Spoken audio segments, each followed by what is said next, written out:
সায়েন্সের মতে একজন ব্যক্তিকে দাফন করার 24 ঘন্টার মধ্যে তার দেহকে পোকামাকড়ে ঘিরে ফেলে এবং খাদ্য হিসাবে কামড়াতে শুরু করে, তাতে দুর্গন্ধ ছড়িয়ে পড়ে। এই দুর্গন্ধ আরও পোকামাকড় ডেকে নিয়ে আসে, আর এইসব পোকামাকড় দেহের গুস্ত খেতে শুরু করে। 3 দিন পর মৃত ব্যক্তির নাক আর মুখের অবস্থা পাল্টে যায়, আর 6 দিনে হাতের নখগুলো পড়ে যায়। ঠিক 9 দিন পর মাথার চুল পড়া শুরু হয়ে যায়। মানুষের পেট ফুলে 17 দিন পর পেট ফেটে যায়। 60 দিনের মধ্যে শরীরের সমস্ত গোস্ত শেষ হয়ে যায়। 90 দিনের মধ্যে মৃত ব্যক্তির দেহ থেকে হাড্ডিগুলো আলাদা হয়ে যায়। হিংসা, অহংকার, লোভ, মর্যাদা, বাদশাহী সব কিছু মাটিতে মিশে যাবে। তাই কিসের এত অহংকার হে মানুষ, আমি আপনাদের কাছে জানতে চাই। মাটি দিয়ে বানানো মানুষ একদিন মাটিতেই মিশে যাবে।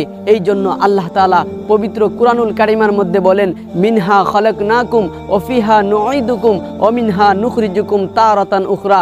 বান্দারে, আমি তোকে মাটি থেকে সৃষ্টি করেছি। ও বান্দা, মৃত্যুর পর তোকে মাটির নিচেই যেতে হবে।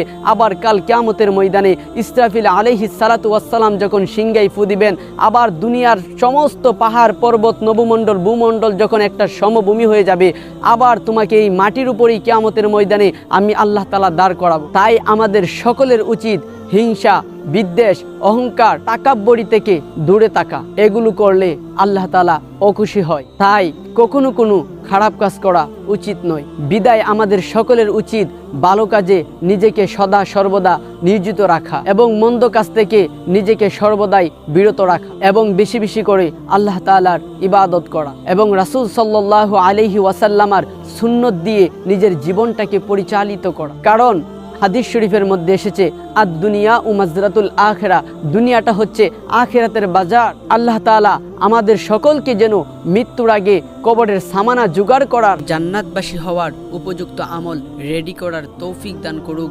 সুম্মা আমিন। ভালো থাকুন, সুস্থ থাকুন। আসসালামু আলাইকুম ওয়া রাহমাতুল্লাহি ওয়া বারাকাতুহু।